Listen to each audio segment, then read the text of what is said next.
Hello, my dear students. Welcome back to my channel.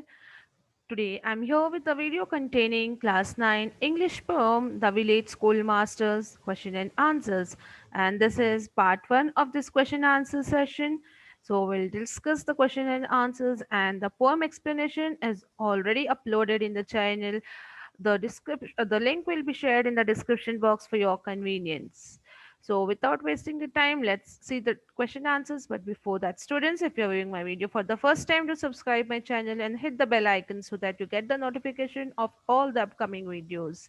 Do watch the video till end, and if you like it, hit the like button and share with your friends.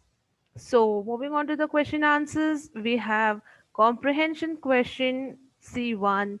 Based on your reading of the poem, find answers to the questions and write them in your notebook. So these are some questions.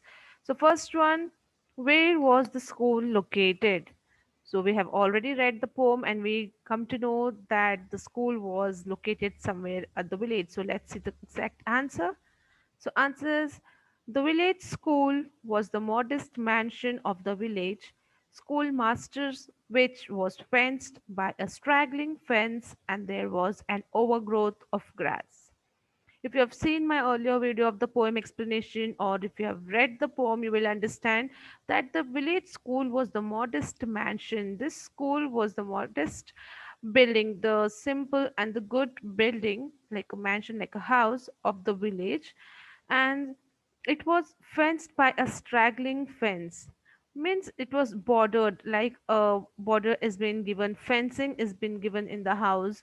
So in the same way, there was a straggling fencing, and there was an overgrowth of grass. There was grass which was grown all over, and it was not pruned or maintained. So it was covered up with the fence, and there was grass all around. And this was one of the modest and the good mansion or the building of the village. And this is the place where the school was located. Moving to next question. How did the children react to the schoolmaster's jokes? So we come to know that during the class, the schoolmaster, though being a serious one, he used to crack jokes. So how did the children react to his jokes? So answer is, the children used to laugh and pretended joy whenever the schoolmaster joked, just to keep him in good spirits and be in his good books. Okay, as you know, the teacher, the schoolmaster was very strict, very stern. So children were very afraid and feared of the schoolmaster. So whenever he cracked any joke for the children, they just pretended with joy. They just showed off. It was a fake smile, but even though they were afraid, they just used to show the smile on their face as if they are filled with joy, just to keep the master in good spirits, so that even the master could feel happy, and there would be and even the master could enjoy by seeing the smile on the children's face. Okay, so this is how the children used to react. They just used to pretend as if they are laughing, they are enjoying, they are joyous. Okay, so moving on to the next question. How could the children find the morning disaster? So we come to know when we read the poem that children used to identify, they could identify the morning disaster which was coming. So what was the disaster and how did they come to know? So answer is, the children could easily predict the morning disaster just by looking at his expression. Okay, so students, here the morning disaster is nothing but the angry mood of the schoolmaster. Okay, so how did the children come to know that? The children could easily predict, or they could easily guess that the morning disaster by looking at the expression of the schoolmaster. Right? Even we could be identifying and predicting just by seeing the face of our masters and teachers in the school, whether they are in good mode or angry mode or with the expressions. So we could understand that the whole day or the entire class would be a disastrous class today. So in the same way here, the children could predict it every morning that the disaster is going to come just by looking at the expression. Okay, so let's move on to the next question. The schoolmaster was kind, severe, or kind as well as severe. These are three options. You have to choose the correct one. So answer is C, kind as well as severe. Okay, though we know he was a serious, strict, and stern kind of schoolmaster, but he used to crack jokes because he was somewhere he had a kind-heartedness towards the children. He wanted to make them laugh, so he cracked jokes in between the classes. So from this we can pick up the answer as he was kind as well as severe too. Okay, so moving on to the next question. Which of the following is not true of the village schoolmaster? So we are having four options. He could write and cipher, he could write poems and songs, or he could measure lands, he could argue even when he was defeated. So students, there we are having four options, and there are many number of things given here in the four options that the schoolmaster could do. Now you have to identify which one is not true, which one is not mentioned in the poem. So when you read the poem, you will get to know it. So the answer here is B. He could write poems and songs. This is not true because this is not mentioned in the poem. Okay, other the rest other options, we know that the master was well versed and he used to write, he could cipher means he used to code the secret codes, he could read out, he could make out the secret codes, he could measure the lands, he could argue even when he was defeated.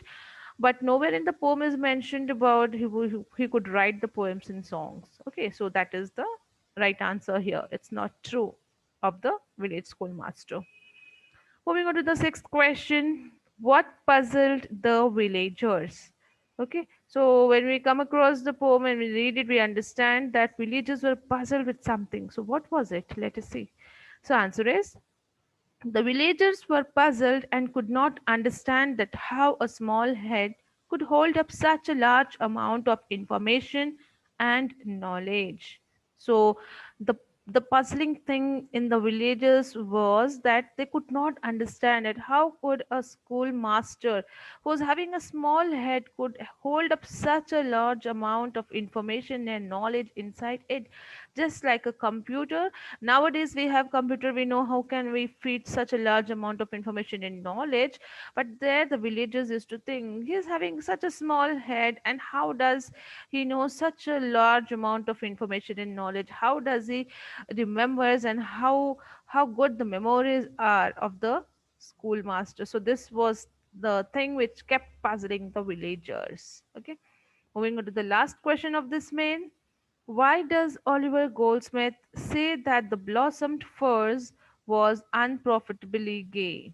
Okay, like when we read, we come to know that the poet of this poem, that is Oliver Goldsmith, he says that the blossomed furs, the blossomed grasses which was there, that was unprofitably gay. They were not happy. Why? And they were of no use. Why? So answer. Why does Oliver Goldsmith say this? So that is what we are going to say in the answer. The poet Oliver Goldsmith wishes to say that the village schoolmaster's garden was unkempt and ill maintained, that the grass and flowers which grew there were of no use.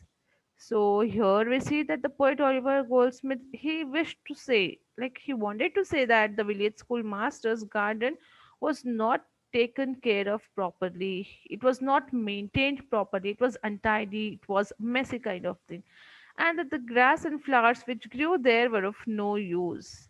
Right? Until and unless you take care of the grass and flowers, you will not be able to use it properly. You cannot use it for decoration nor any other purpose. So here in his garden, in the schoolmaster's garden, it was not taken care of. It was in a messy and untidy form.